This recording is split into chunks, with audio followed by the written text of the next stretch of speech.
সবাই দেখো, ও এখন মামার সাথে রাত দুপুরে গাছে জল দিচ্ছে।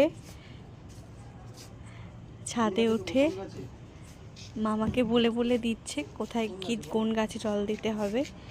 ও নিজেই জল দেওয়ার চেষ্টা করছে, কিন্তু বালতিটা ওর থেকে বড় হওয়ার কারণে ও চাকাতে পারছে না।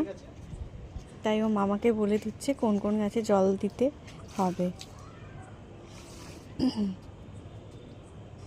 এখন বাজে রাত্রি 11:06।